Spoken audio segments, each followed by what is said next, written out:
બોલો કૃષ્ણ કનૈયા સત્ય અવિનાશી છે, સભા અબાધિત છે, તેનો કોઈ દિવસ વિનાશ થતો નથી. જગત બધાને જુદું જુદું પાસે છે, કારણ કે માનવીની જેવી દ્રષ્ટિ તેવી સૃષ્ટિ પાસે છે. મગર ગંધર્વ થયો ને ગજેન્દ્રને ભગવાને પાર્ષદ બનાવ્યો.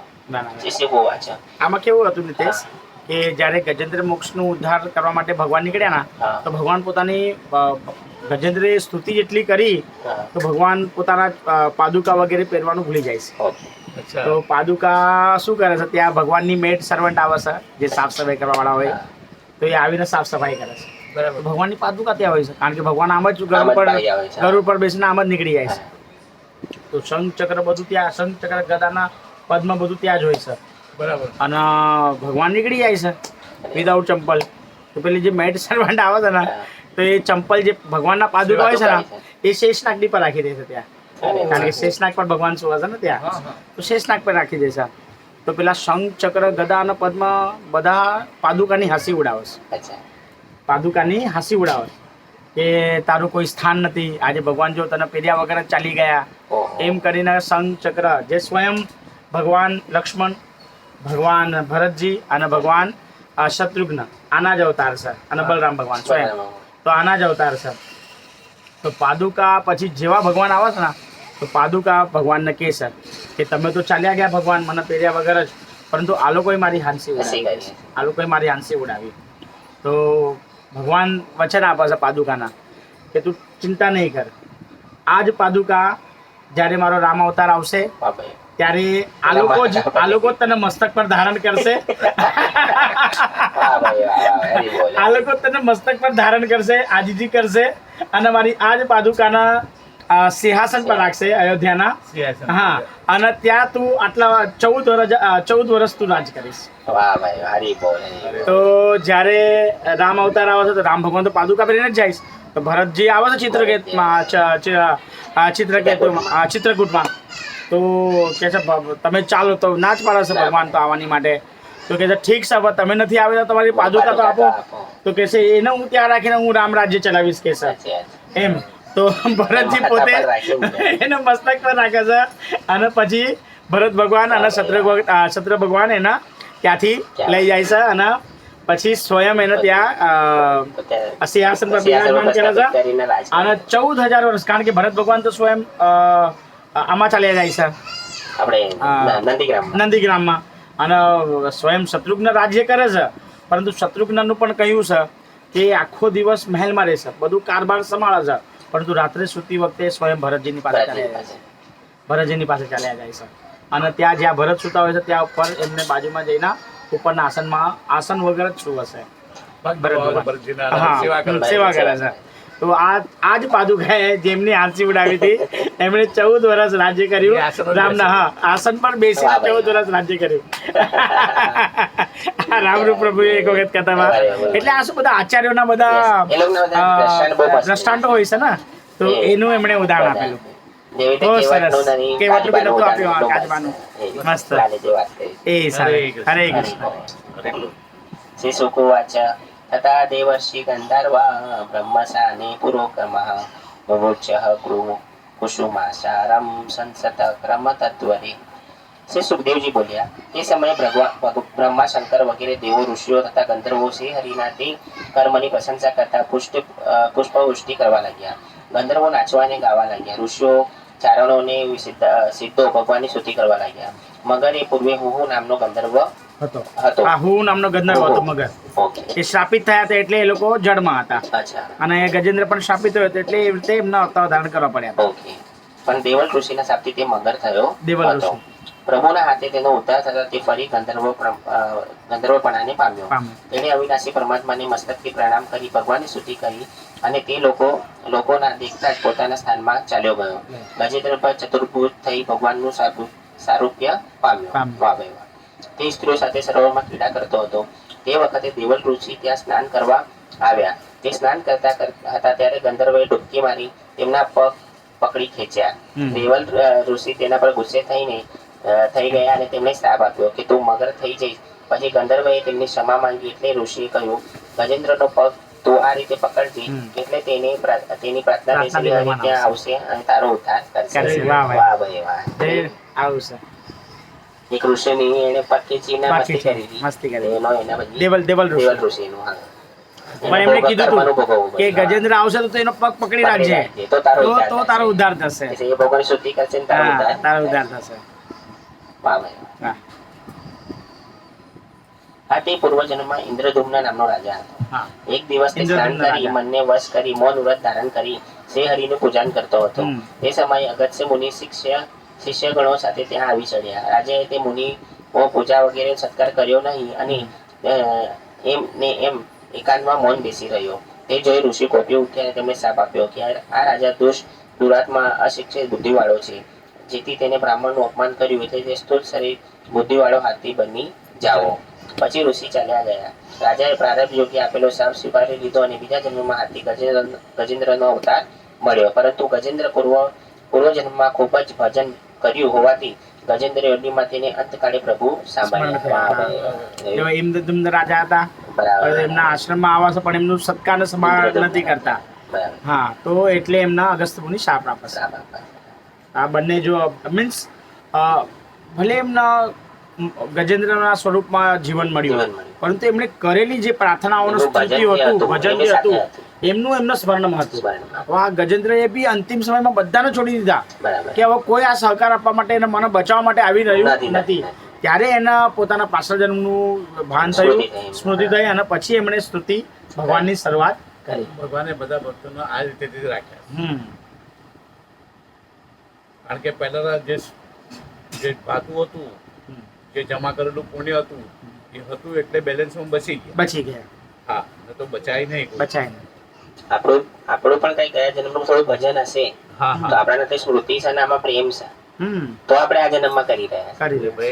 આજે શ્રાવણ માસ જ આપણે મનુષ્યની માટે બનાવે કે એક મહિનો જે શ્રાવણ માસ જે ધ્યાનથી કરશે શ્રાવણ કહેવાય જેટલું આપણે પૂજન શ્રવણ એકનિષ્ઠ ભક્તિ કરીશું, દ્રઢ વ્રત રહીશું. લાલગુણ પ્રભુજી કહે છે દ્રઢ વ્રત રહેવું જોઈએ, નિયમનું પાલન કરવું જોઈએ, ઉપવાસ કરવા જોઈએ, એકની જ ભક્તિ કરવી જોઈએ, આપણે બધાના પ્રણામ કરવા જોઈએ.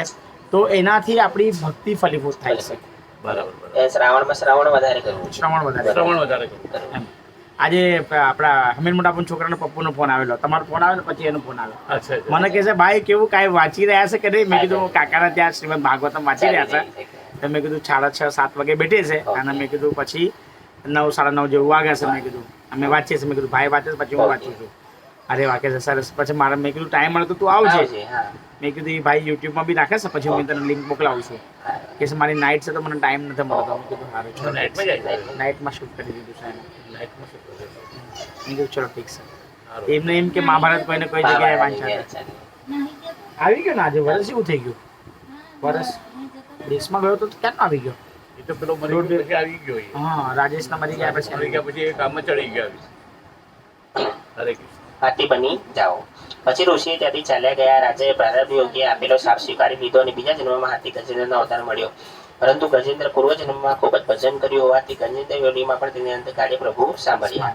આમ ભગવાને ગજેન્દ્રને સારૂપ્ય મુક્તિ આપી. શ્રી ભગવાન ગરુડ ઉપર બિરાજી પાર્ષદની ગતિ પામેલા તે ગજેન્દ્ર સાથે પોતાના અનુધામમાં પધાર્યા. તે સમયે ગંધર્વો, સિદ્ધો, દેવો તેમનું કર્મોનું ગાન કરતા હતા.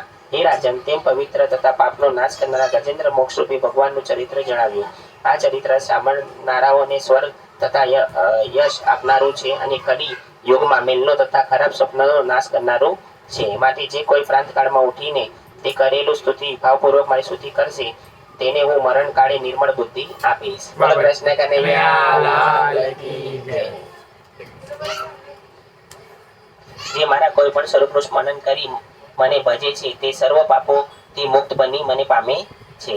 શ્રી સુખદેવજી બોલ્યા, ઇન્દ્રિયોના નિયંતા ભગવાન આમ કહી ઉત્તમ શંખ વગાડી દેવોને હર્ષિત કરતા ગરુડ પર બિરાજી પોતાના ધામમાં પધાર્યા. ઇત્યાદિશ્ય હર્ષિકેશ પ્રદાત્મ જલોજોત્તમમ હર્ષયન વિદો ધાની કરા તમારું હો કદાદીપમ. જગત ખોટું છે તે બોલવાથી નહીં પણ સમજવાથી અને વર્તતાથી લાભ થાય છે. પતિ પત્ની બહુ પવિત્ર જીવન ગાળે સત્સંગ કરે તો તેમને લાયક પુત્ર પ્રાપ્ત થાય છે. અધ્યાય 15 થી 12 સમુદ્ર મંથનની કથા. સમુદ્ર મંથન. પાંચમો અને છઠ્ઠો મન્વંતર. શિશુકોવાચ રાજનુદિત મેતતે હરે કર્માધનાશનમ ગજેન્દ્ર મોક્ષણમ પુણ્યમ રેવત ત્વંતરમ શૃણુ. શ્રી સુખદેવજી બોલ્યા, હે રાજન, મેં તમને પાપનો નાશ કરનારું શ્રી હરિનું આ ગજેન્દ્ર મોક્ષરૂપી પવિત્ર ચરિત્ર કહ્યું. હવે તમે રેવત મન્વંતર સાંભળો. તામસ મનુના ભાઈ પાંચમા રેવત નામે મનુ થયા. તેમના અર્જુન, બલિ તથા વિદ્ય વગેરે પુત્રો હતા. વિભુ નામે ઇન્દ્ર, પુતસ્ય વગેરે દેવો, હિરણ્ય રોમા, વેદશિરા, ઉદ્ધવબાહુ વગેરે સપ્તર્ષિઓ હતા. જેમાં સુબ્રમ નામના ઋષિના વિકુંઠ નામની સ્ત્રીથી ભગવાને વૈકુંઠ નામે અવતાર ધારણ કર્યો. તેમાં સુબ્ર નામના ઋષિની વિકુંઠ નામની સ્ત્રીથી ભગવાને વૈકુંઠ નામે અવતાર ધારણ કર્યો. તેમણે પોતાની પ્રિય લક્ષ્મી દેવીની ઈચ્છાથી વૈકુંઠ લોકનું નિર્માણ કર્યો. તે સમસ્ત લોકોમાં શ્રેષ્ઠ છે. જે પૃથ્વીના પરમાણુઓ ગણી શકે તે જ ભગવાન વિષ્ણુના ગુણોનું વર્ણન કરી શકે છે. છઠ્ઠા મન્વંતરમાં ચક્ષુનો પુત્ર ચાક્ષુષ નામનો મનુ થયો. તેને પુરુષ સુગુમ્ન વગેરે પુત્રો થયા હતા. તે સમયે મંત્રદ્રુમ નામે ઇન્દ્ર, વ્યાપ્ત આદિ દેવગણો તથા અવિષ્ટમાં સપ્તર્ષિઓ હતા. તે સમયે જગતપતિ ભગવાન વિરાજની સ્ત્રી સંભૂતિ અંશ વડે અવતર્યા હોવાથી તેમનું નામ અંજિત હતું. આ અંજિત ભગવાને સમુદ્રનું મંથન કરી દેવોને અમૃત પાયું હતું અને પાણીમાં તરતા મંદરાચલને કાચબાના સ્વરૂપથી પોતાની પીઠ પર ધારણ કર્યો હતો. સમુદ્ર મંથન કશ્યપ અવતાર. પરિસ્થિત રાજાએ પૂછ્યું, હે બ્રહ્મન, ભગવાને સમુદ્ર મંથન કેવી રીતે કર્યું? કશ્યપ રૂપ ધરી મંદરાચલને પોતાની પીઠ ઉપર શા માટે ધારણ કર્યો? દેવતાઓએ અમૃત કેવી રીતે પીવડાવ્યું? આ સમુદ્ર મંથનની કથા કૃપા કરી મને વિસ્તારપૂર્વક સંભળાવો. શ્રી સુખદેવજી બોલ્યા, હે રાજન, એકવાર ઇન્દ્ર રાજા હાથી પર સવાર થઈ ફરવા નીકળ્યો હતો. રસ્તામાં તેમણે દુર્વાસા ઋષિ સામે મળ્યા. દુર્વાસાએ પોતાના પુણ્યમાળા ઇન્દ્રને પ્રસાદ તરીકે આપી. ઇન્દ્ર દુર્વાસા ઋષિએ આપેલી માળાને કદર ન કરતા તે હાથીના ગળા સ્થળ ઉપર મૂકી. હાથી તે માળા લઈ નીચે નાખી પગની નાખી. આ જોઈ દુર્વાસા મુનિને ક્રોધ ચડ્યો અને તેમણે ઇન્દ્રને શ્રાપ આપ્યો કે તું લક્ષ્મી રહિત થઈ જા. ઇન્દ્ર રાજાનો શાપ મળતા દેવ દૈત્યો યુદ્ધ થયું. તેમાં દેવોની હાર થઈ. સ્વર્ગનું રાજ્ય રાક્ષસોના હાથમાં આવ્યું. ઇન્દ્ર રાજા પાસેથી સ્વર્ગ ગયું. રાજ્ય જતા બધા દેવો દુઃખી થઈ ગયા. બધા દેવો ભેગા થઈ પેરુ પર્વત ઉપર બ્રહ્માજીની સભામાં ગયા. તેમણે પ્રણામ કરી હકીકત જણાવી. બ્રહ્માજીએ દેવોને નિશ્ચિત થયેલા જોઈ બોલ્યા, હે દેવો, તમે અને આપણે બધા પરમાત્મા અંશથી ઉત્પન્ન થયા છીએ. તેથી આપણે આ બધા અવિનાશી ભગવાનની શરણે જઈએ. તે જ આપણું કલ્યાણ કરશે. આમ કહી બ્રહ્માદેવ અજીત ભગવાન નિજ ધામ વૈકુંઠ લોકમાં ગયા અને વેદવાણીથી ભગવાનની સ્તુતિ કરવા લાગ્યા. દુર્વાસા મુનિ ડેન્જર ઋષિ મુનિ છે. આના એટલું તપ છે એમનું કે જો એમણે માળા સ્વયં ઇન્દ્રદેવને પહેરાવી અને ઇન્દ્રદેવે માળા ગજેન્દ્રને પહેરાવી. ગજેન્દ્રદેવ કાઢીને પાછી એના પગ નીચે છૂટી નાખી તો શ્રાપ આપ્યો કે લક્ષ્મીહીન થઈ જાય. વિચાર કરો. એ તો ઓલરેડી મોટા મોટા જે ઋષિ છે બધા બહુ દયાળુ પણ રહેશે. એ લોકો કાંઈ બી હવે બીજું તો કાંઈ રહેતું નથી એ લોકોને. પણ હવે જો માળા હતી તે માળા એને આપી તો એને માળા એને સત્કાર કરવો જોઈએ, સન્માન રાખી દેવું જોઈએ. અરે વધારે ઓલું થઈ જાય. હા, એના હાથીને આપવાની જરૂર જ નથી. એરાવત હાથી ના આપી દીધી એને. ભગવાનની બ્રહ્માએ કરેલી સ્તુતિ. અવિક્રિય સત્ય અનંત માધમ ગૃહાશયમ નિષ્કલમ પ્રત્યકલ્યમ માનો ગ્રયાન વસાની રૂક્ત નામ મહે દેવરમ વર્ણ્યમ.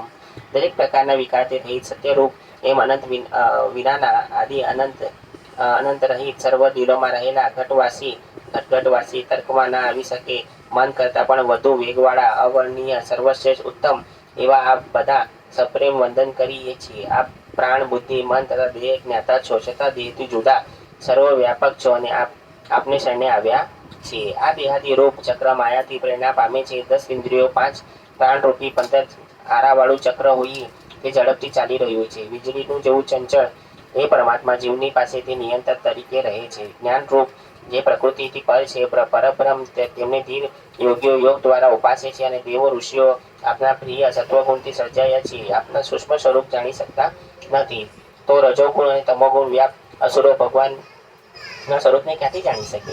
આ પૃથ્વી જેમના 2 ચરણ છે, જે જળથી 3 લોકને વ્યાપ છે, તે ઉત્કૃષ્ટ શક્તિવાળું જળ જેમનું વીર્ય છે, એમના પરમાત્મા અમારા પર પ્રસન્ન થાઓ. ચંદ્રમાં જેમનું મન, અગ્નિ જેમનું મુખ, સૂર્ય જેમની ચક્ષુ, જેમ પ્રાણ સર્વ પ્રાણીને અનુસરે છે, પ્રાણવાયુ પ્રભુના પ્રાણથી જ ઉત્પન્ન થાય છે, તે મહાન ઐશ્વર્યવાળા પરમાત્મા અમારા પર પ્રસન્ન થાઓ.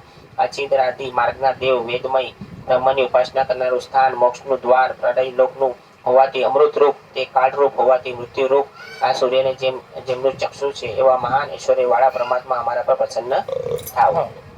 જે મહાપુરુષના કાનમાંથી દિશાઓ, હૃદયમાંથી દેહના છિદ્રો, નાભીમાંથી પ્રાણ, ઇન્દ્રિયો, મન અને આકાશ ઉત્પન્ન થયું, જેમના બળમાંથી મહેન્દ્ર, કૃપાથી દેવો, ક્રોધથી શંકર, બુદ્ધિથી બ્રહ્મા, દેહના છિદ્રોમાંથી વેદો તથા ઋષિઓમાં, લિંગમાં પ્રજાપતિ, છાતીમાં લક્ષ્મી, છાયામાં પિતૃઓ, સ્તનમાં ધર્મ, વાસનામાં અધર્મ, મસ્તકમાં સ્વર્ગ અને વિહારમાં માંથી અપ્સરાઓ, મુખમાંથી બ્રહ્માઓ, 2 ભુજાઓમાંથી બળ, સાથળોમાં વૈશ્યો અને વેપાર વૃત્તિ, પગમાંથી શૂદ્રો અને સેવા વૃત્તિ, ઉપલા હોતથી પ્રીતિ, નિશ્રા હોતથી લોભ, નાસિકાથી કાંતિ, સ્પર્શમાંથી કામ, પ્રકૃતિમાં યમ, પાપણોમાં કાળ ઉત્પન્ન થયો છે, તે મહાન ઐશ્વર્યવાળા ભગવાન અમારા પર પ્રસન્ન થાવો.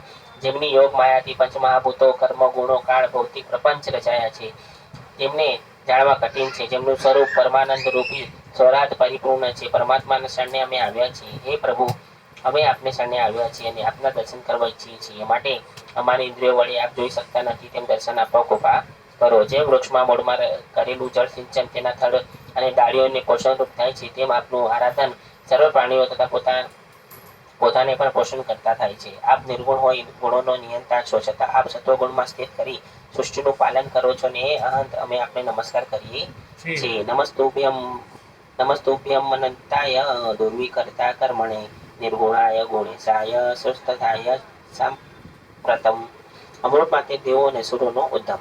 શ્રી શુકુવાચ એવં સ્તુત સુરગણે ભગવાન હરીશ્વર તેષામાવિર પુત્રાજન સહસ્ત્રાખોદય તુતિ.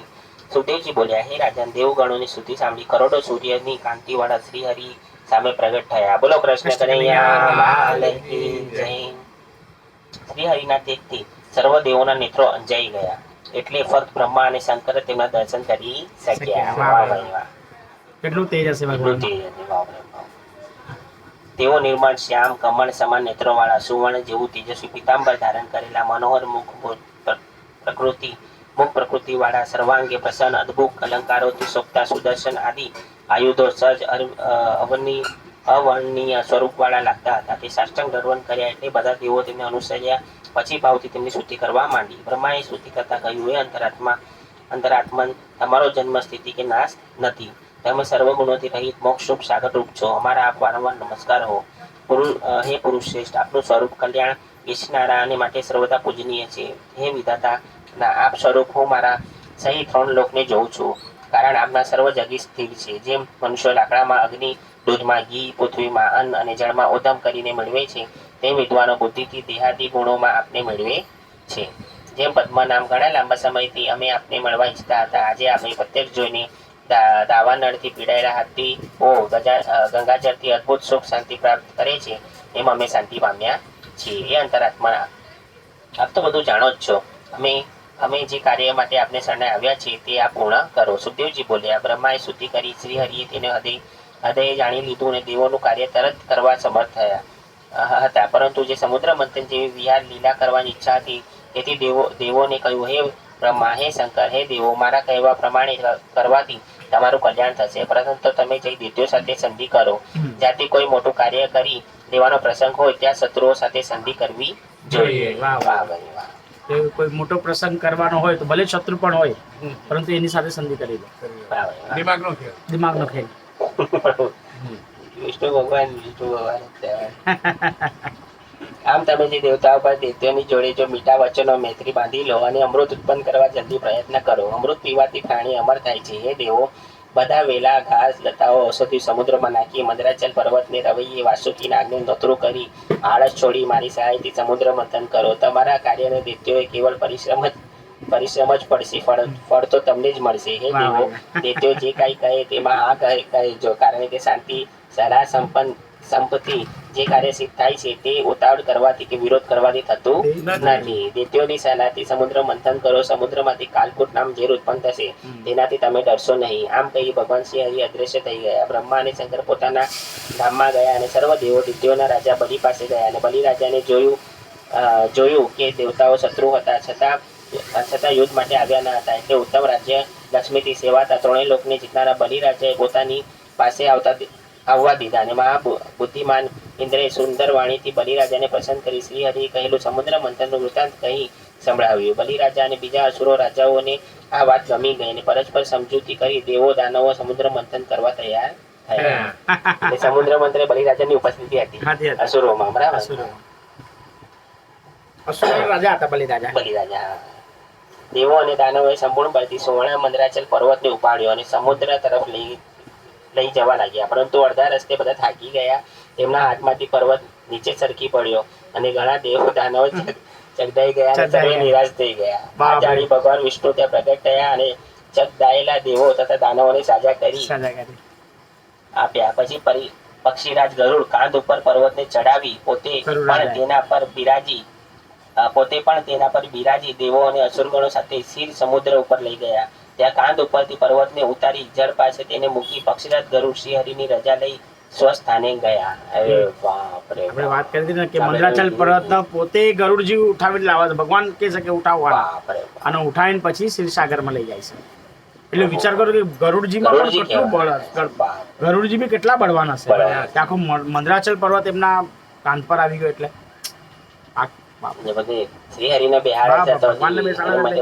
ભગવાનનું વાહન છે ને, ભગવાન સ્વયં. અવરોગ્ય સ્કંદાતુ સંપૂર્ણ પતાત્વર જો જલાંત ઉપશ્ય હરિણાશ વિસર્જિત. કશ્યપ અવતાર જેમનું ભગવાન શંકરે પાન કર્યું. શ્રી શુક ઉવાચ તે નાગરાજ મંત્ર બલભાગેન વાસુકીમ પરિવિયો હિરો તસ્મિન ત્રબિંદ મુદાત્વિતા. શ્રી સુખદેવજી બોલ્યા, હે કુરુવંશી રાજા, દેવો દાનવો નાગરાજ વાસુકીને અમૃતમાં ભાગ આપવાનું નક્કી કર્યું અને તેને પર્વતથી ફરતો નેતરાની જેમ વીંટાળ્યો. દેવોએ નાગનું અમંગળ પૂંછડું પકડવા ના કહી મુખ પકડ્યું અને દેવોએ પૂંછડું પકડ્યું અને મંથન શરૂ થયું. દેવોએ નાગનું અમંગળ પૂંછડું પકડવાની ના કહી મુખ પકડ્યું અને દેવોએ પૂંછડું પકડ્યું અને મંથન શરૂ થયું. પરંતુ મંદરાચલ પર્વત ભારે હોવાથી સમુદ્રમાં ડૂબવા લાગ્યો. આથી દેવ દાનવો ઘણો ખેદ પામ્યા. તેઓએ મુખની કાંતિ ઝાંખી થઈ ગઈ. તે સમયે દેવી વિઘ્નને ટાળવા શ્રી હરિએ કાચબાનું શરીર ધારણ કર્યું. જળમાં પ્રવેશ કરી પર્વતને પોતાની પીઠ ઉપર લઈ પાછો સપાટી પર લાવ્યા. પર્વતને ઉપર આવેલો જોઈ દેવો અને દાનવો ફરી સમુદ્ર મથવા લાગ્યા. ભગવાન કશ્યપ ઉપર પીઠ ઉપર બળવાન દેવો અને દાનવો વલોવાતો પર્વત તેમને માત્ર ખંજવાળ રૂપ જણાતો હતો. આ જ રીતે ભગવાનનો કશ્યપ અવતાર થયો. બોલો કશ્યપ અવતાર. મંદરાચલ નું રગડ થયું ભગવાનની પર, તો ભગવાનને એમ કે મને કઈ ખુજલી થઈ રહી અને જેવું રગડ થતું તો પછી ભગવાનને ઊંઘ આવી ગઈ. એટલે પરમ પૂજ્ય દાદા ગોવિંદ મહારાજ કહે છે કે જે આજના સમયમાં એમ માને છે કે હું ભગવાન છે, તેને સુડાવો અને એની પર કે થોડો પથ્થર ઘસો 2-3 ક્વિન્ટલનો. અગર એને ઊંઘ આવી જાય તો સમજવાનું કે આ ભગવાનનો અવતાર છે.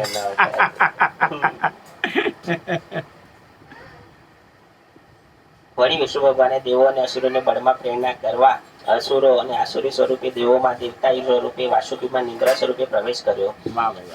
અને વળી ભગવાન પર્વત ઉપર ભાગમાં પોતાને એક હાથીથી દબાવીને ઉભા હતા. વળી ભગવાન પર્વતના ઉપરના ભાગને પોતાના એક હાથીથી દબાવીને ઉભા હતા. તે સમયે બ્રહ્મા શંકર ઇન્દ્રાદી દેવો શ્રી હરિની સ્તુતિ કરતા તેમના પર પુષ્પવૃષ્ટિ કરતા હતા. આમ દરેક પરમાત્માના પ્રવેશથી જાણે કે શક્તિનો એકદમ સંચાર થતા તેઓ બળ અને મતથી છકી સમુદ્ર મથવા લાગ્યા. તે સમયે તીવ્રતાને લીધે વાસુકીના મોગ શ્વાસ નેત્રમાંથી ઝેરયુક્ત ધુમાડો અને નીકળવા લાગ્યા. આથી દાનવો કાંતિહીન બનીને કાળા બની ગયા. તેઓના દેહ ગરમીથી બળવા લાગ્યા. આથી પ્રભુએ તેમના ઉપર મેઘ વરસાવવા શરૂ કર્યો. સમુદ્રના જળચર સમુદ્રમાં પર્વતના ફરવાને લીધે ખળબળી ઉઠ્યા. સમુદ્રમાંથી મંથન થતા સૌ પ્રથમ ઝેર નીકળ્યું. આ ઝેરને કાળકૂટ કહ્યું છે. તેની વાસ એટલી તીવ્ર હતી કે દેવો દાનવો પણ સહન કરી શકતા નહીં. ઝેરનો સ્વીકાર કોણ કરે? કોઈ ન સ્વીકારે તો સૃષ્ટિ બળવા માંડે. એટલે ઈશ્વરે આજ્ઞા કરી, આ ઝેર તો ફક્ત શંકર જ પચાવી શકશે, માટે તમે બોલાવો જેની માટે જ્ઞાન ગંગા હોય એને ઝેર પચે છે. તેના માટે જ્ઞાન ગંગા હોય એને ઝેર પચે. જ્ઞાનનો વિક્રય થતા જ્ઞાન મસ્તકમાં રહેતું નથી પણ પુસ્તકમાં દાખલ થાય છે. સ્ત્રીઓમાં સ્વેચ્છાચાર બહુ વધી ગયો છે. આ સ્વેચ્છાચારથી દુરાચાર આવે છે. દેવોએ કરેલ સદાશિવની સ્તુતિ. બધા દેવો ભેગા મળી સદાશિવને શરણે કૈલાસ ઉપર ગયા અને કહ્યું, હે દેવોના દેવ મહાદેવ, અમે આપણે શરણે આવ્યા છીએ, માટે 3 લોકને પાળતા જે તે આપ અમારી રક્ષા કરો. હે પ્રભુ, ત્રિગુણાત્મક શક્તિ દ્વારા જગતની ઉત્પત્તિ, સ્થિતિ અને નાશ કરો છો. આ પરબ્રહ્મ ગૃહી અને સર્વના આત્મા છો. આપમાંથી જ વેદો તથા પ્રણવ ઓમકાર ઉત્પન્ન થાય છે. સર્વ દેવતાના રૂપ અગ્નિ આપનું મુખ છે, પૃથ્વી આપના ચરણ છે, કાળ આપની ગતિ છે, દિશાઓ આપના કાન છે, વરુણદેવ આપની જીભ છે, આકાશ આપની નાભી છે, વાયુ આપનો શ્વાસ છે, સૂર્ય આપના નેત્રો છે, ચંદ્ર આપનું મન છે, જળ આપનું વીર્ય છે, અહંકાર આપનો આત્મા છે, ઔષધિઓ આપના રૂવાડા છે, સાક્ષાત વેદ આપની 7 ધાતુઓ છે, સ્વર્ગ આપનું મસ્તક છે, સમુદ્ર આપનું પેટ છે, પર્વત આપના હાડકા છે, સર્વધર્મ આપનું હૃદય છે, 5 ઉપનિષદો આપના મુખ છે, શિવ નામે સ્વયં જ્યોતિ સત્ય તત્વ આપની શાંત સ્થિતિ છે, અધર્મના તરંગો આપની છાયા છે, સત્વ રજ તમસ આપની ત્રિનેત્ર છે, ગાયત્રી આપની છંદોવાળા પ્રાચીન વેદો શાસ્ત્ર સાંખ્ય સ્વરૂપ આપનું દર્શન છે, જેમના બંને ચરણોમાં મહાત્માઓ હૃદય જીતવે છે, તપસ્યાથી અત્યંત તપેલા રહે છે, જે મૂર્ખ પુરુષો પાર્વતી સાથે વિચરનારા કહે છે, શમશાનમાં વિચરતા આપે ઉગ્ર હિંસક કહે છે, તેઓ ચોક્કસ આપની લીલા જાણતા નથી, તેથી આપ વિશે જેમ ફાવે તેમ બોલે છે. આપનું સ્વરૂપ જાણવા મહાત્માઓ સહેજ સમર્થ થતા નથી, તે તો સ્તુતિ કરવા ક્યાંથી સમર્થ થાય. હે મહેશ્વર, આપના પરબ્રહ્મ સ્વરૂપને કોઈ પામી શકતું નથી કે કોઈ જોઈ શકતું નથી, છતાં આપ સગુણ સ્વરૂપ લોક કલ્યાણ માટે છે. પ્રજાનું દુઃખ જોઈ મહાદેવ સતી પાર્વતીને કહેવા લાગ્યા, હે ભવાની, સમુદ્ર મંથનમાંથી નીકળેલું ઝેરને લીધે પ્રજાઓ દુઃખી થઈ છે. મારે તેઓની નિર્ભય કરવી જોઈએ. હું આ ઝેર ખાઈ જઈશ અને પ્રજાને દુઃખમાંથી બચાવીશ. આમ શંકર ભગવાને ઝેર ખાઈ જવાની તૈયારી બતાવી, એટલે તેમને પ્રભાવને જાણનારી દેવી પાર્વતી સમર્થ થયા અને પછી મહાદેવજી સમુદ્ર કાંઠે ગયા. હળાહળ ઝેરને હથેળીમાં લઈ પી ગયા. આ ઝેરને લીધે મહાદેવ કંઠમાં કાળો ડાઘ પડી ગયો અને તેમણે આભૂષણ બન્યું. શંકર ભગવાને ઝેર પેટમાં ન ઉતાર્યું પરંતુ ગળામાં જ રોકી રાખ્યું. ભગવાન શંકરે ગળામાં જે રોકી રાખ્યું તેથી ગળાનો ભાગ નીલો થયો અને આથી તે નીલકંઠ કહેવાયા. ભગવાન શંકર ઝેર પીતા હતા ત્યારે તેમની હથેળીમાંથી જે કાંઈ ટીપા નીચે પડી ગયા હતા તે બીજ, સર્પ, ઝેરી ઔષધિઓ અને ઝેરી પ્રાણીઓ ચોંટી ગયા. ભસ્કંદ પરિબંધ પ્રાણે વિચિત્ત બૃહસ્મત વિષિકાહે વિશોધ્યો દંત શુક્રાય એ પરે. જો ભગવાને વિષ પીધું, બરાબર, અંજલિમાં લીધું, અંજલિમાં લઈને ભગવાને પોતે પીધું એના, પણ એને કંઠ સુધી જ રાખ્યું, પેટમાં અંદર કંઠના નીચે નહીં જવા દીધું. કેમ? કારણ કે હૃદયમાં સ્વયં પરમાત્મા બિરાજમાન છે, એટલે એમણે ખાલી કંઠ સુધી જ આવું રાખ્યું, બાકી અંદર ન જવા દીધું, કારણ કે અંદર સ્વયં પરમાત્મા. અને બીજું કે અંજલિ ધારણ કરતી વખતે શું શંકર ભગવાન અંજલિ વાંધતા નહીં આવડતી હોય, પરંતુ લેક્ચર મેં સાંભળ્યું હતું, ભગવાન બતાવવા માંગતા હતા કે જે આ વિષ હતું એ કેટલું ઝેરેલું હતું.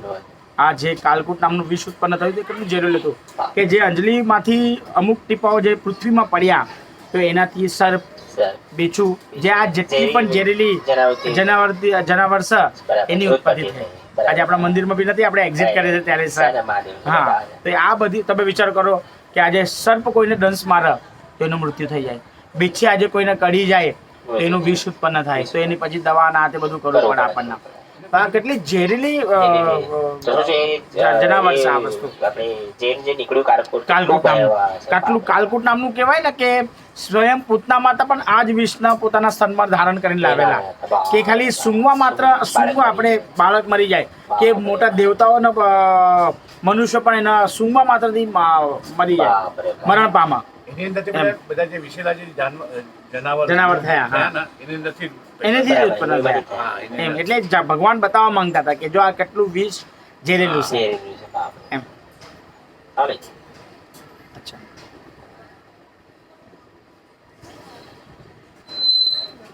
બરાબર. 7:20 બરાબર, 7:15 કલાક જેવું છે. કલાકે 6 વાગ્યાનું ચાલુ કર્યું છે. 6 વાગ્યા. કારણ કે પછી 3 દિવસ પછી પેલા પાછળના જે છે તે પાછું બીજી રહેશે બેટા. બરાબર છે. થઈ જશે આપણું તમારે. ના કોઈ વાંધો નહીં. આપણે તો